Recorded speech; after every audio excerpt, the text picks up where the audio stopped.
Finding bass is always the great mystery. Well, understanding these three zones will really help you think about and get in the right place. We have key takeaways for each one. The first one I like to call the comfort zone. Every time we get on the water, we have got to find this particular location. And often when we think about comfort, we think about water temperature and oxygen levels. Well, something that's often overlooked is the safety. We all know when bass are on alert or they're slightly scared, whatever, they slip to deeper water. This is because it makes them comfortable. And I don't know about you, but I think at least when bass are more comfortable, they're more likely to feed than when they are on alert.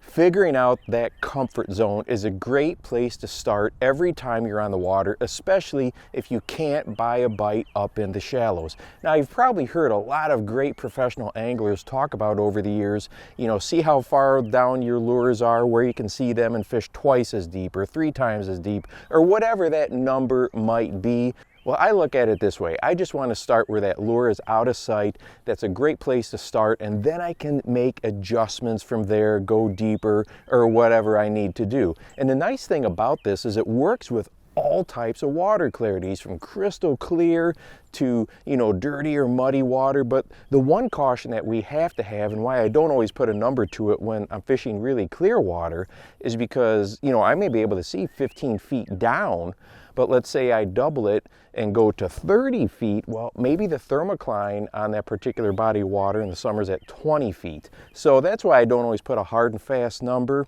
but I just like to get that lure out of sight where those bass likely are more comfortable, feel secure, feel safe.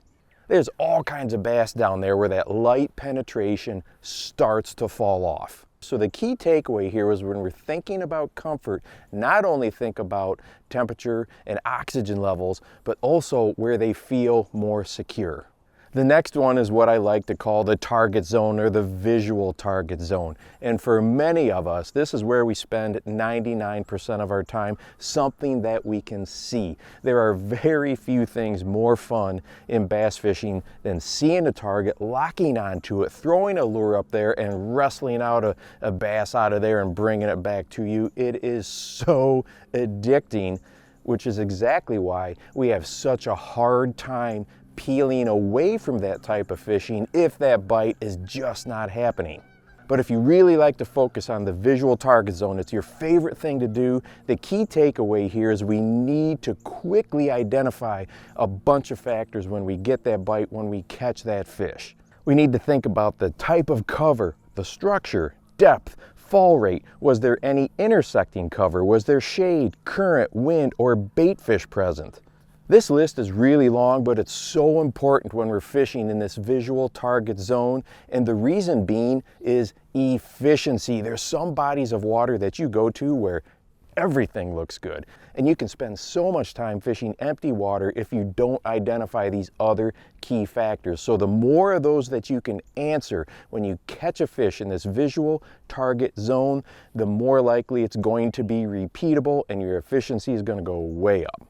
Before we get on to number 3, don't forget my Bass Behavior Bundle comes out March 15th. Link below to get on the sign-up list. Thank you so much. And the number 3 zone is one that is so often overlooked, which is why I call it the forgotten zone. And filming underwater has really emphasized this zone. What is it? Well, take your visual target zone and then expand it a little bit from there. I've seen this again and again and again. Let's start off with wood, for example. So often we focus right up here, what we can see, but I see bass all the time that are here. Or maybe they are down here, this forgotten zone. Our boats are oftentimes sitting right over the tops of these fish. And here's another great example when we come up to a pad field. Oh wow, talk about a visual target. Well, I and so many others like to get our lures right up in that pad field as fast as possible, and there's days it can be really good. But we can't forget about that outside edge. As a matter of fact, right here on this pad field, I didn't film any bass up and underneath it. They were all out on that outside edge. There was other factors like wind-driven current that were pulling them to the edge of those pad fields. But it's so simple to go through and fish those pads. So literally, we can't forget about that. Now, as far as the way we attack it, I have really started to focus on the outside parts of that forgotten zone and work my way in. I find myself, I am less apt to put the fish on alert that way, and I've actually caught some of my nicer fish on the outside of those visual targets. So the key takeaway, don't forget to expand your visual target zone, and I think you're probably going to pick up some bass that others are completely missing. And hey, if you want to watch a video that goes over 3 different lures on a free rig and how they react, go ahead and check this one out right here. And make sure that you go out and encourage someone today. You never know how you might just change their life. For the Bass Fishing Life, I'm your host, Steve Rogers.